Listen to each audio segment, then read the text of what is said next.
Los órganos urinarios superiores, sus vasos y las glándulas suprarrenales son estructuras retroperitoneales y algunos de sus componentes son los siguientes.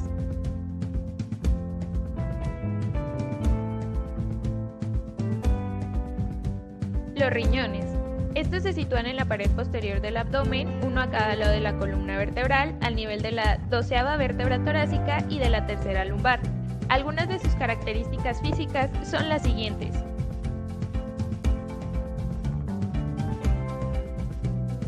Estos se encargan de eliminar de la sangre algunas sustancias y del mismo modo devuelven al torrente sanguíneo nutrientes y sustancias químicas necesarias. Los vasos, nervios y estructuras que drenan la orina de los riñones cruzan el seno renal por el ilio renal.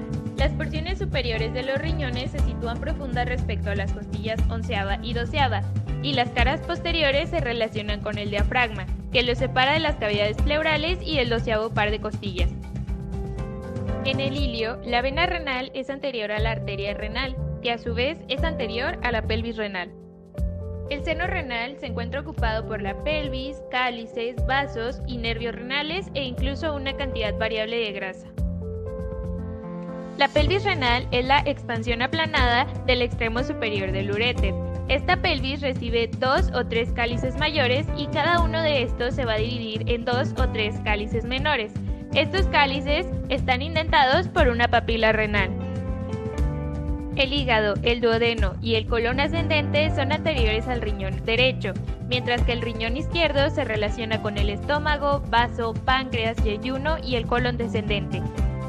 Los uréteres son conductos musculares que se encargan de transportar la orina. Discurren inferiormente desde los vértices de las pelvis renales en los ilios de los riñones, pasando sobre el borde pélvico en la bifurcación de las arterias ilíacas comunes. Finalmente discurren a lo largo de la pared lateral de la pelvis y entran en la vejiga urinaria. Si se observan los uréteres radiográficamente utilizando un medio de contraste, pueden apreciarse unos estrechamientos en 3 lugares. Estos son posibles lugares de obstrucción por cálculos ureterales o renales. Estos se encuentran separados de los riñones por un delgado tabique. La glándula derecha tiene forma piramidal y es más apical. Esta se sitúa anterolateral al diafragma y se encuentra en contacto con la vena cava inferior anteromedialmente.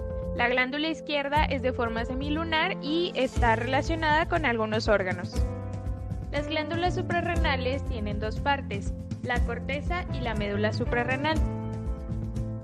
La corteza suprarrenal secreta corticosteroides y andrógenos. Estos provocan que el riñón retenga sodio y agua en respuesta al estrés, aumentando así el volumen y la presión de la sangre. Esto puede afectar a los músculos e incluso órganos como el corazón y los pulmones. La médula suprarrenal está conformada por células cromafines. Estas se encargan de secretar catecolaminas al torrente sanguíneo. Algunas de estas son la adrenalina y la noradrenalina, que activan el organismo preparándolo para la huida o la lucha en respuesta al estrés traumático.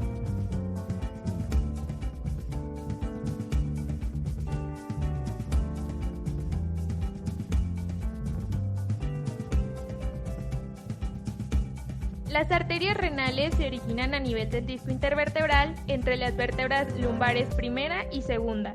La arteria renal derecha es más larga que la izquierda y esta pasa posterior a la vena cava inferior. Cerca del ilio, cada arteria se divide en 5 arterias segmentarias. Las arterias segmentarias se distribuyen hacia los segmentos del riñón de la siguiente forma. El segmento superior está irrigado por la arteria segmentaria superior, los segmentos anterosuperior y anteroinferior están irrigados por las arterias segmentarias anterosuperior y anteroinferior, el segmento inferior está irrigado por la arteria segmentaria inferior y la arteria segmentaria posterior irriga el segmento posterior del riñón. Varias venas renales drenan los riñones y se unen de forma variable para formar las venas renales derecha e izquierda. Estas se sitúan anteriores a las arterias renales derecha e izquierda. La vena renal izquierda es la más larga y recibe a la vena suprarrenal izquierda y a la vena gonadal.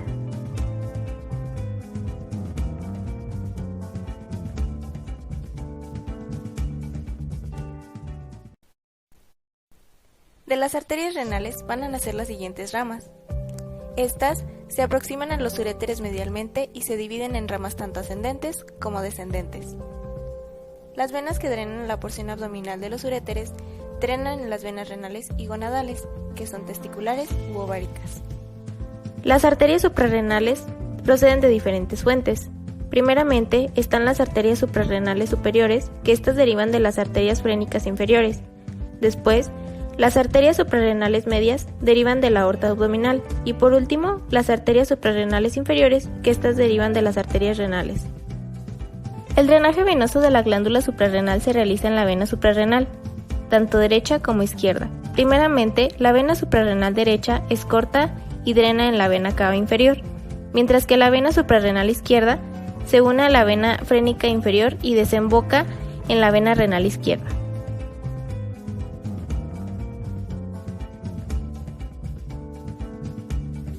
Los nódulos linfáticos renales drenan en los nódulos linfáticos lumbares derecho e izquierdo.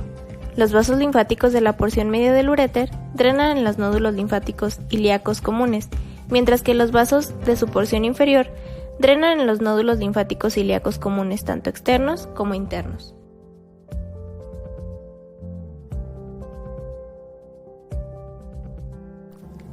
Los nervios de los riñones proceden del plexo nervioso renal. Estos van a estar formados por fibras sinápticas y parasimpáticas. Van a recibir así fibras de los nervios esplácnicos abdominopélvicos. Los nervios de la porción abdominal de los uréteres proceden de los siguientes plexos. La rica inervación de las glándulas suprarrenales procede del plexo celíaco y de los nervios esplácnicos abdominopélvicos. Los nervios están constituidos por fibras simpáticas presinápticas procedentes del cuerno lateral de los segmentos T10 a L1 de la médula espinal.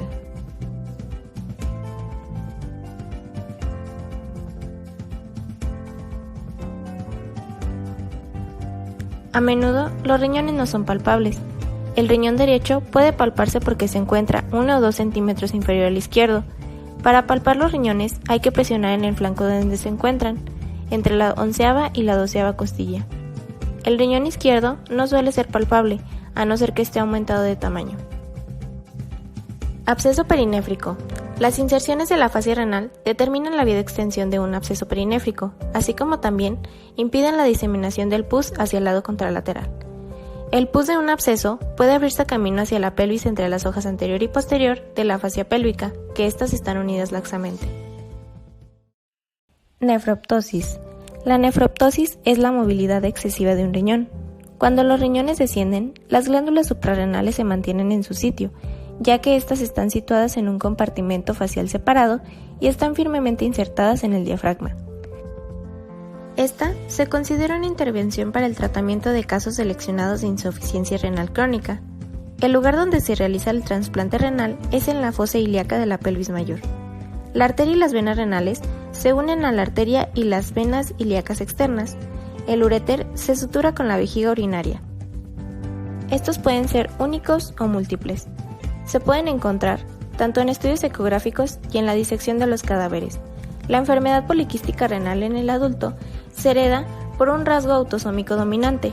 Los riñones presentan un importante aumento de tamaño y distorsiones en su forma. Estos pueden alcanzar hasta 5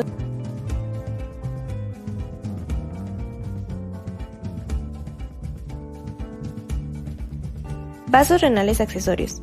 Los riñones embrionarios reciben irrigación y drenaje venoso de vasos más superiores. Si alguno de estos no degenera, se forman arterias y venas renales accesorias. Esto ocurre en el 30% de la población.